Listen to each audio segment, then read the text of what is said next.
Good evening mga mamamayang.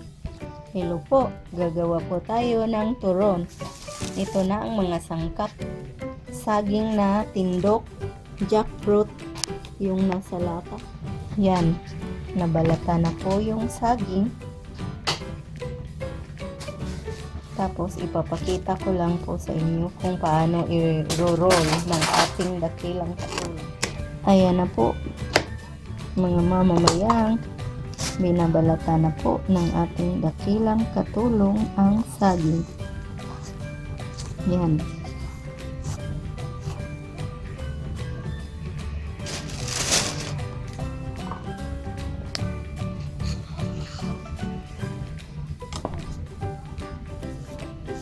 Ganyan lang po ang pagbalat ng mamamayang sa ating saging.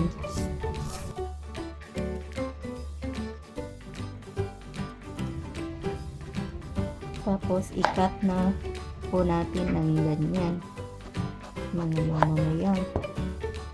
Yan.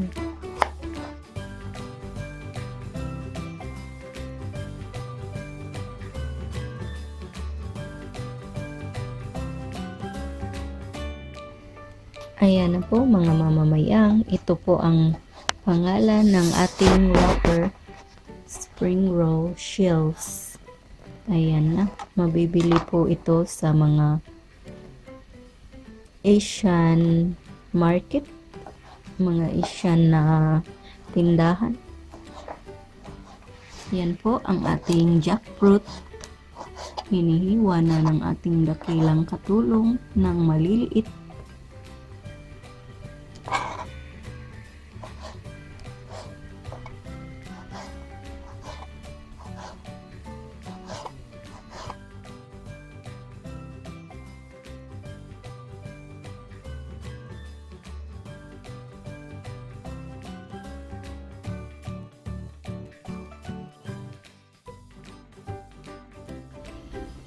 Ayan na po mga mamamayang, isa-isa nang tinanggal ang ating wrapper kasi dikit-dikit siya kanina. Ayan na po. Tapos ganito po ang pag-wrap sa ating turon. Yan. Lagyan po ng kaunting jackfruit. Yan. Para po masarap.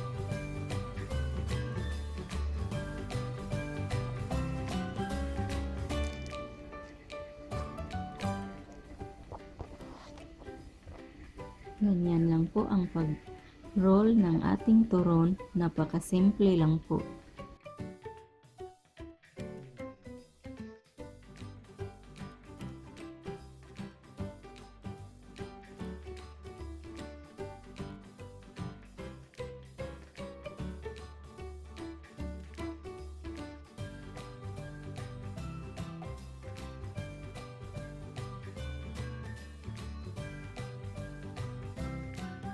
Ayan na po mga mamamayang, umpisahan na po natin ang pagluluto sa ating turon. Ito ang mga ingredients, mantika, at iyan lang po.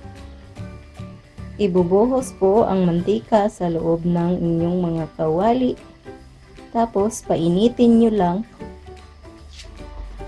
Ayan na po mga mamamayang, dahil mainit na ang ating mantika, pwede na itong lagyan ng turon sa loob ng kawali. Ayan na. Kumukulo-kulo na ang ating mantika.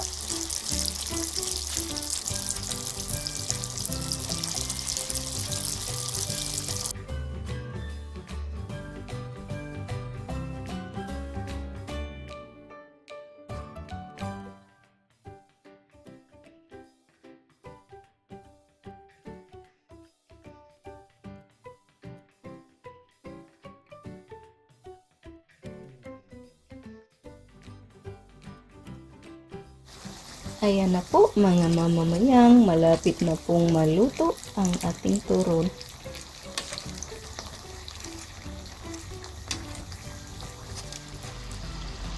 Ayan na po mga mamamayang, naluto na ang ating turon. Ayan na po, tinanggal na ng ating dakilang katulong ang turon.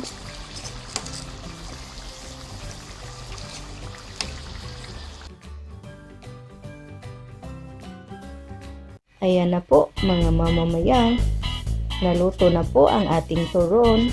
Sana po ay nasundan ninyo at nakuha nyo ang ating recipe. Sana po mag-like at mag-subscribe kayo. Maraming salamat po sa inyong panunood. Ito po ang inyong Ate Mayang na nagsasabi, mabuhay!